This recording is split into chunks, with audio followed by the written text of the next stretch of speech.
Hello, fiber folk. My name is Trent. I am the Weftrite, and welcome to my tiny fiber studio here in the mountains of Western North Carolina.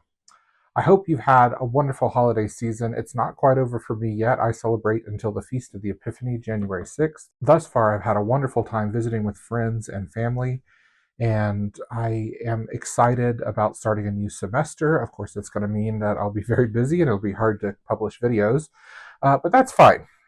I wanted to publish at least 2 more videos before school started, and I actually derailed my original plan because of a gift I got. So this is an Apple Watch. I'm poor. This is not a brand new Apple Watch. This is several generations old.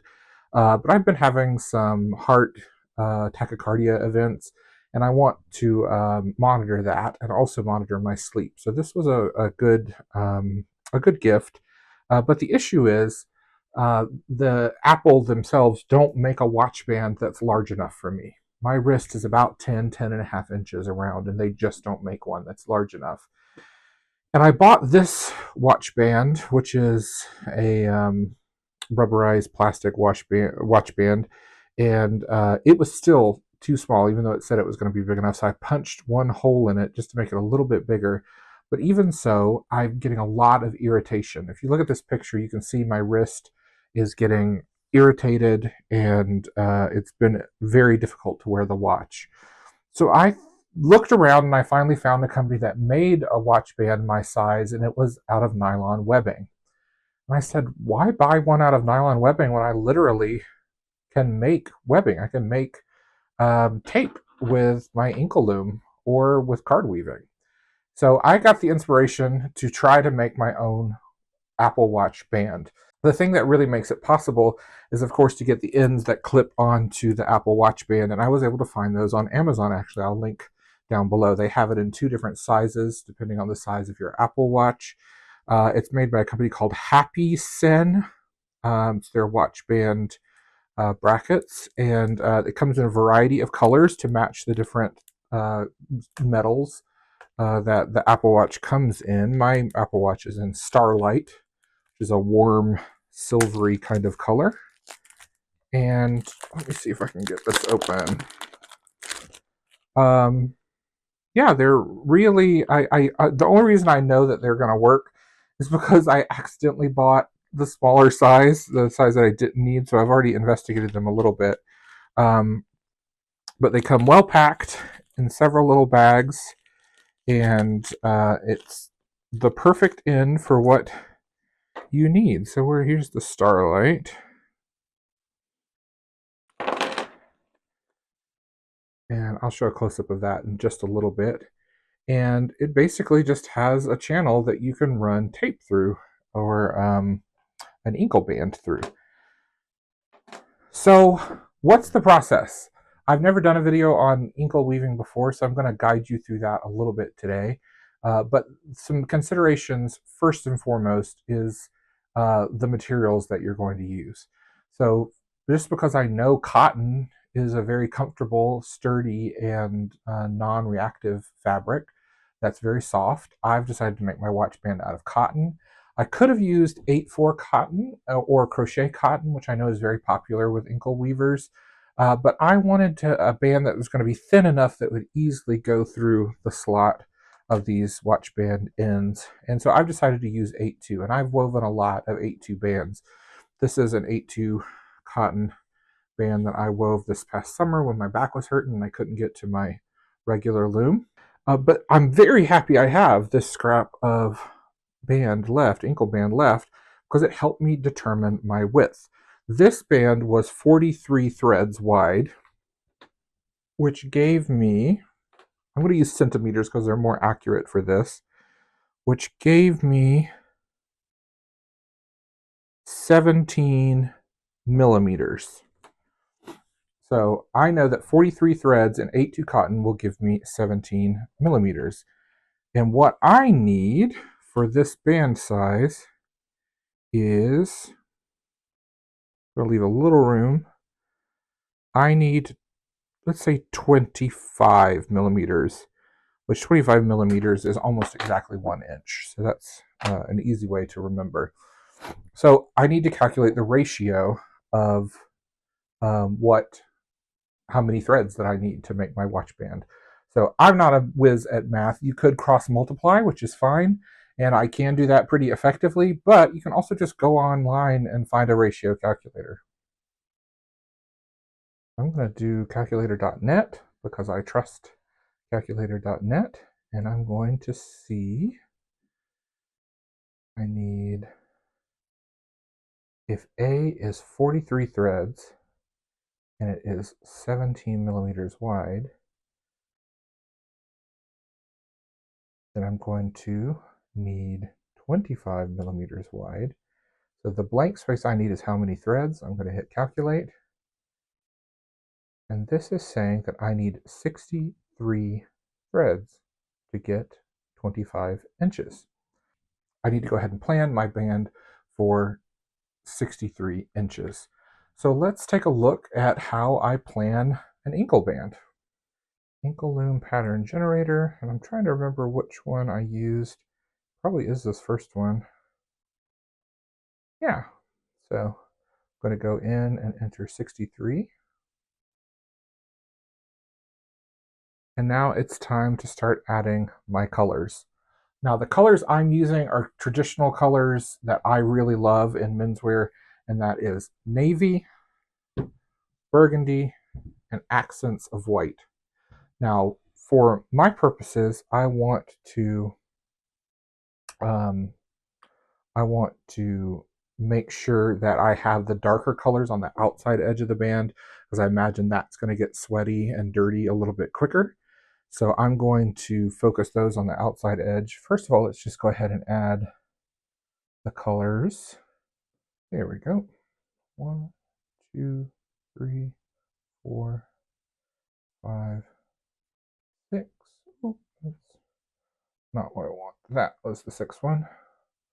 1, 2, 3, 4, 5, 6. My hands are huge, so sometimes it's a little bit of a struggle.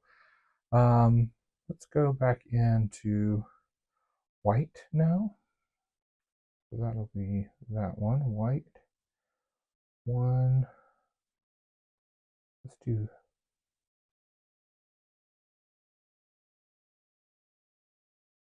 4 white. Then we're going to go in with my burgundy and do 1, 2. I always mess that up. Let's go over here. 1, 2, 3, 4, 1.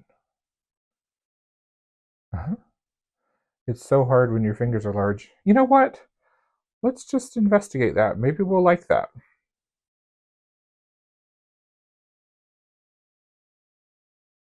I want to go back in with my navy now. I think the color I chose is a little brighter than navy, but we'll leave 2. This would be really much easier with my stylus. I'm going to zoom in actually.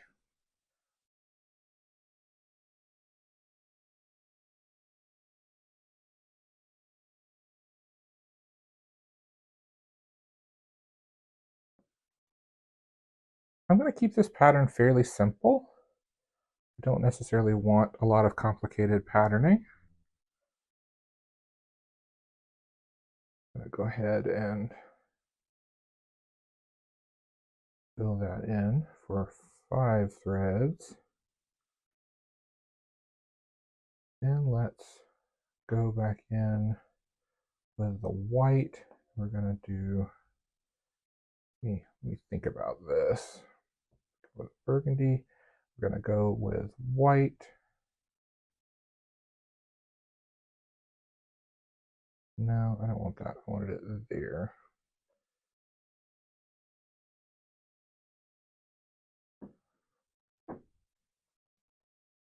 Let me clear that out and get the white again. Sorry if this makes you a little bit dizzy. I'm trying to do it as easy as I can.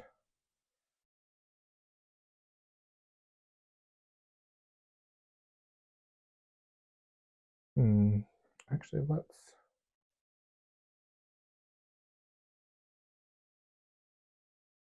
get some little checks there. I think that'll be fun. And then let's do the center navy. It's so much fun to play around with this. It really is a whole lot of fun to play around with these bands. And I'm going to do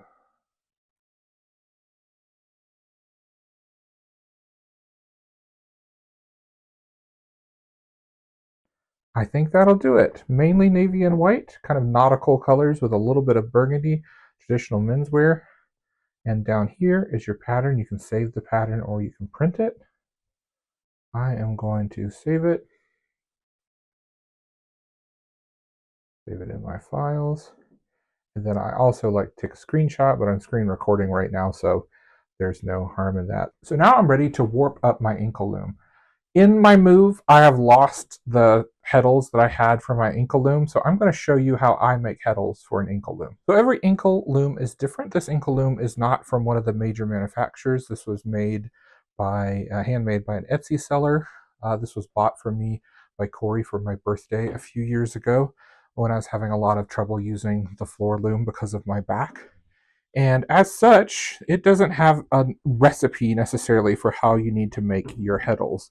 I know now exactly what I need to do to make my heddles, but I want to show you how you can calculate it if you've inherited an Inkle Loom that isn't a brand name. Now this is an easy way to calculate how to make your heddles. First of all, I'm going to go on the top front post and slip a yarn. I'm going to go under the front post. Let me get the thread on the right side of the wall here. Go under the front post and around, and then I'm going to go to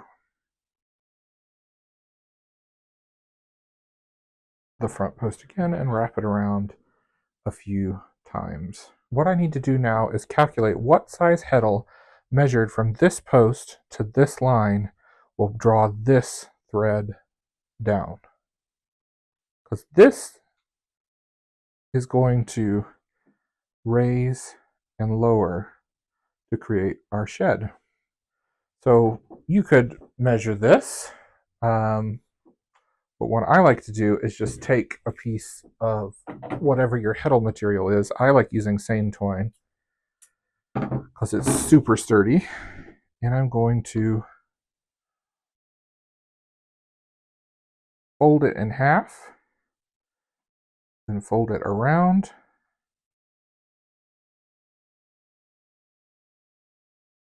And get it to where I need it to be, so roughly there. And then I'm going to tie a knot.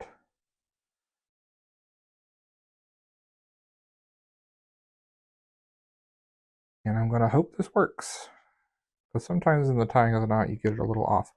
No, that's pretty much perfect.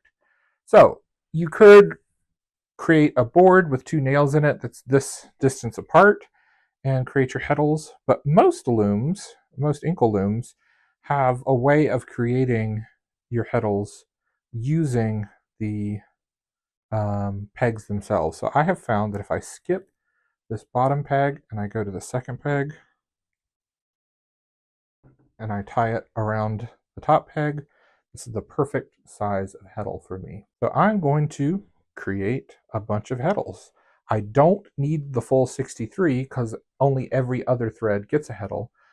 So I'm going to create 30, let's do 31 heddles. I get to decide if I want to do 32 or 31.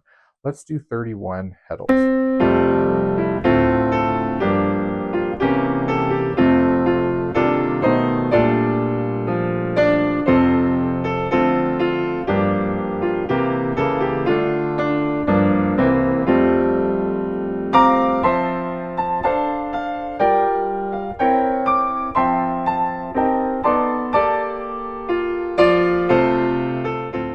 All right, I have all of my heddles tied. I think I tied a few extra if I calculated correctly, and I've simply tied them with a square knot. Works just fine. It's not under extreme pressure. You may have also noticed that when I was making the heddles, I actually used my adjustable bar here to set the length between here and here twice, or the length, forgive me, that I needed for one heddle. So that way, when I wrapped around it all the way, I get 2 heddles worth. And that was an easy way to measure all my heddles. So I knew that I would get exactly the length I needed. There are plenty of good videos out there about how to warp an Inkle Loom, and I will see if I can reference some in the description below. But here's how I do it. I like to have a continuous strand warp, which means that every time I add on a new color, I tie it onto the end of the warp that I previously put on. So I'm going to first of all move my tensioning post, if I can do it. Stuck for some reason. There we go. I'm going to move it about 3/4 away from the inside. So that would be about 1/4 of a way, or maybe 1/3 of the way from the edge. That way it gives me some room as the band is woven to bring it in to loosen the tension, or if I need to after warping, it gives me room that I can pull it back to even the tension. Now you should be able to calculate exactly how much you need and find a path to follow in all the pegs. I don't need a lot for a wristband, so I'm just going to make an educated guess, which is not always the best, but it works out well enough. The first thing that I do on my particular loom is I go down about 10 or 12 inches or so and create a little slip knot, a little lark's head knot. And I put that actually on the outside of the loom on this handle. Most looms have some kind of handle for adjusting this peg. This just makes it really easy for me to find that end later when I need to tie it to the other end of the warp. And then I'm going to go over my top peg. This is going to be a heddled thread. Now I'm going to put on my heddle.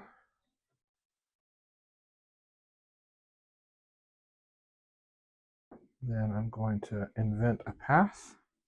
I don't mind weaving a little bit extra.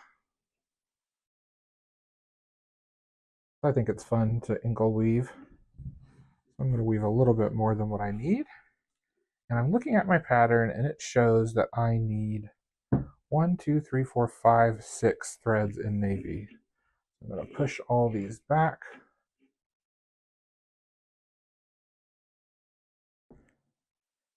This next thread will be unheddled. And the unheddled threads go below this and onto the back peg. And then the rest of it follows as before. So that's 2. I cannot find my little thread stand, which I use when I'm doing card weaving and inkle weaving. It makes things so much easier. You can just use a cardboard box with dowels stuck in it. So I'm going to have another heddled thread. I like to do a little bit of the warping before I put on the heddle just so that tension's a little bit better.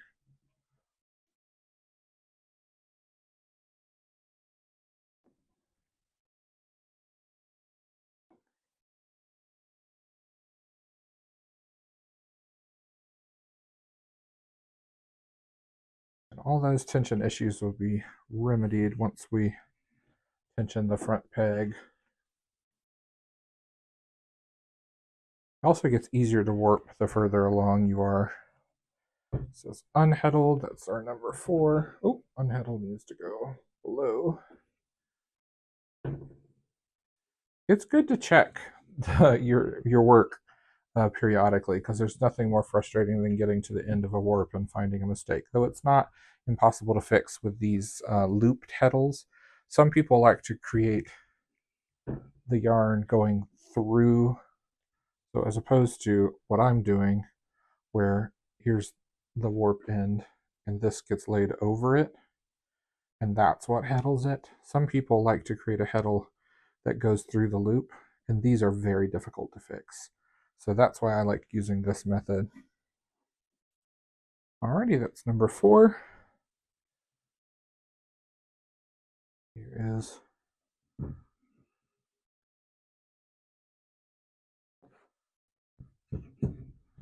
number, what did I say, 4, 5. Go ahead and put our heddle on.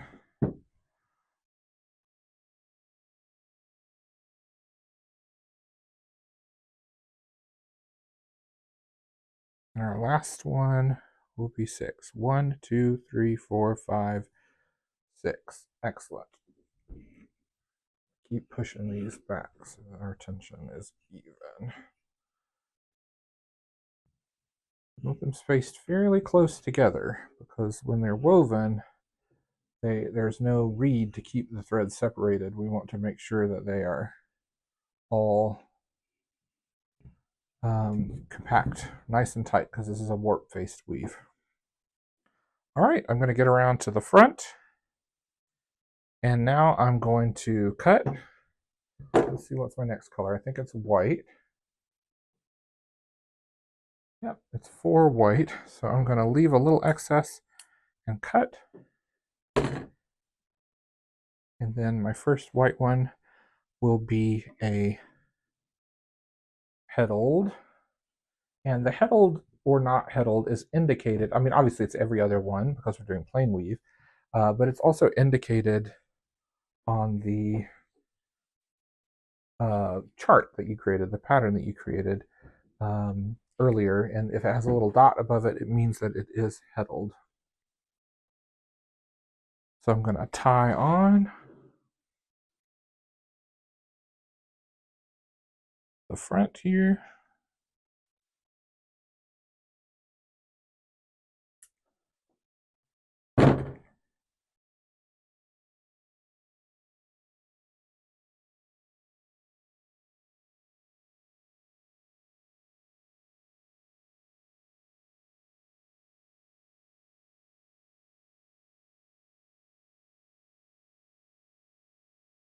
All right, I have finished my warping. I've checked my warp to make sure that every other thread is going through a heddle. I've checked the order. I've looked down to make sure that it's all following the same path. And I'm going to cut off the last thread. I'm going to see if I can get this centered on the camera. Now what I'm going to do is I'm going to release the very first thread I did. Because I did a slip knot, I can simply untie it. And now I'm going to do a square knot. Actually, let's do a surgeon's knot. If you want to know more about knots, I have a video on knots in the weaving section. So I'm going to wrap around twice and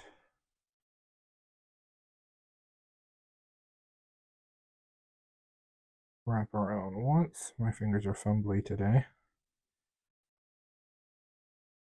And then I'm going to tie one more time just because that's how I like to secure a surgeon's knot.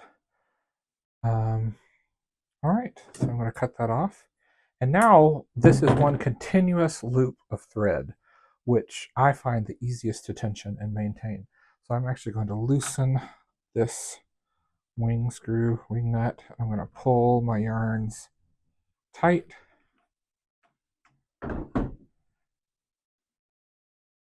Great. Now I'm going to investigate my shed to make sure everything's looking good. If we look here, we raise up on the back, we get a shed. We lower the back and we get a shed. Perfect. Make sure that nothing's in the way.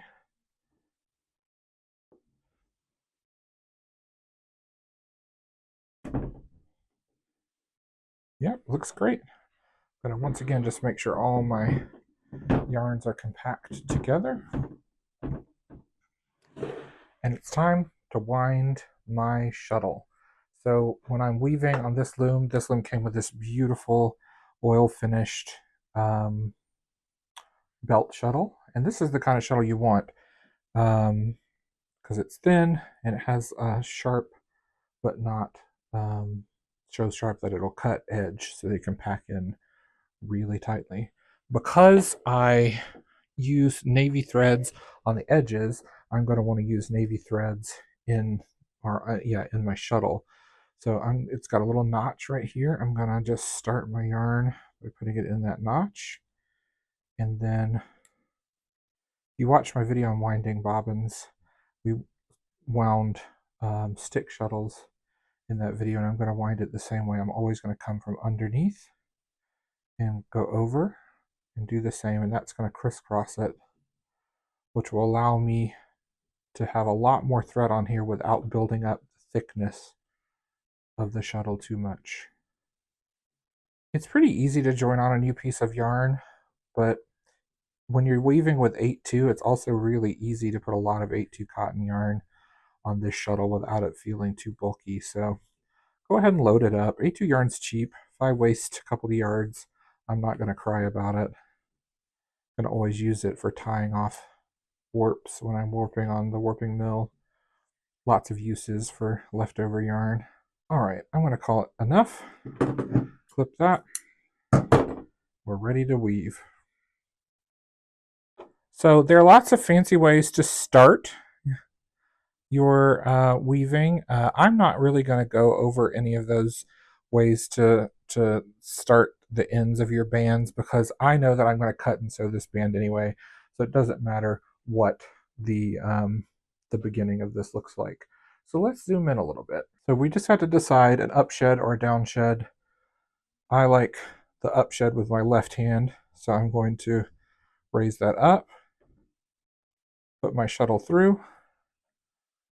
I'm going to pull that down pretty far, and you'll notice that this thread right there where it crosses over, it's going to get a little annoying. So I'm going to try to find that thread and push it over. There we go. Now I'm going to lower the shed, bring my shuttle through, and I like to do 2 rows of weft before I beat. So I've done 2. I'm going to go in my up shed. This is when I'm going to beat it down. I'm going to pull the yarn tight against the row I just wove. Then I like to grab the edge and pull, and I'll feel when it's tight enough if I grab it like that. So pass, pack, pinch, and tug.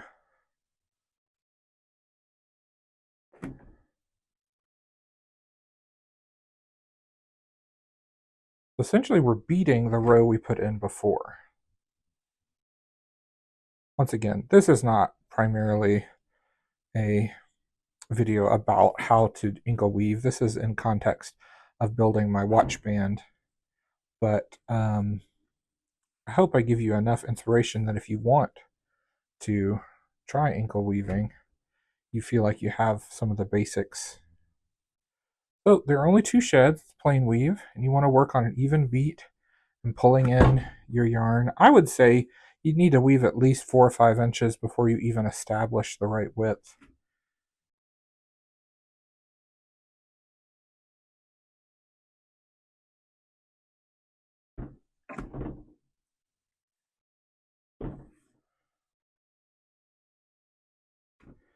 And inkle weaving goes super fast when you get into a rhythm.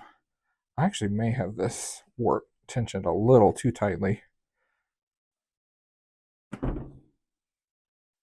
It is one of the downsides of using this seine twine as your heddles, is it's a little thick, so sometimes you'll have some trouble moving your shed, but it's just so sturdy and so smooth. I think it's the perfect material.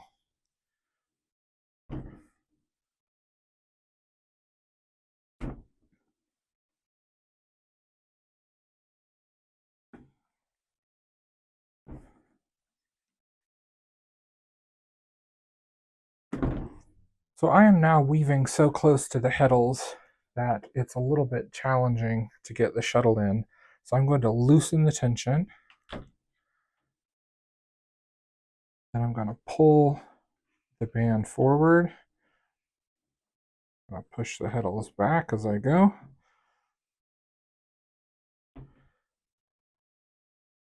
Tighten again. And now I can keep on weaving. So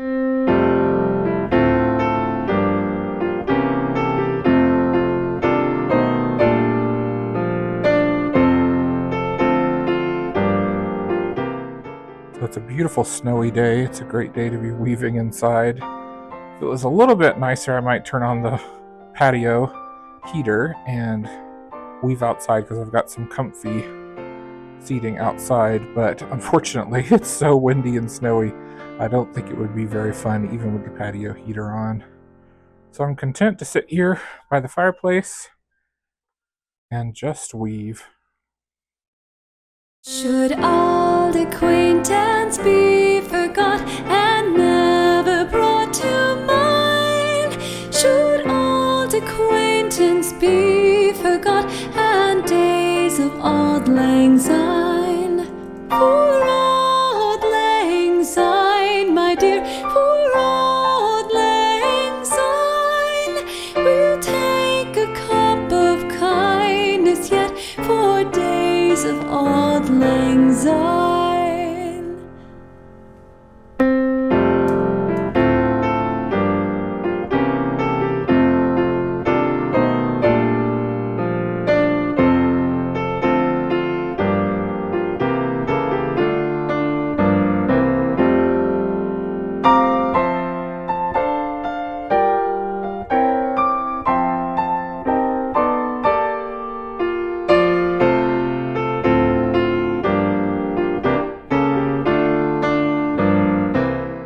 Alright, after about a little over an hour of weaving, I have woven this entire warp. Now you may be thinking, all of this isn't woven.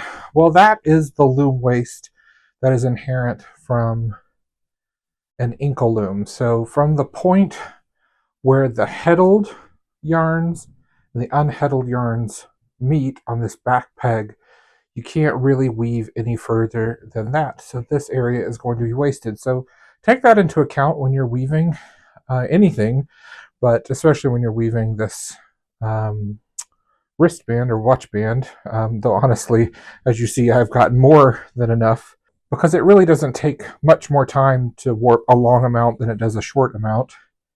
I could have obviously gone longer, but I decided not to. But also, I'm not entirely certain how I want this to close, either with Velcro or snaps, so I may end up needing to make 2 watch bands to experiment with that. So, without further ado, let's cut this off. I'm going to go right here, pull through my heddles, and pull it off the loom. I'm going to go to the end. I'm going to trim this, just leaving, I don't know, about half an inch of unwoven. I have found that inkle bands are so tightly woven that I really don't need to do any kind of securing of the edges. They tend to not come unraveled very easy. Literally. That's it. So I do want to wet finish this band just because I know my watch band will be getting wet when I'm washing my hands or when I'm swimming or things like that. And I happen to need to do a load of laundry right now, so I'm just going to throw this band in with my laundry, wash on warm, dry on warm, and after that I'll be able to put it into action.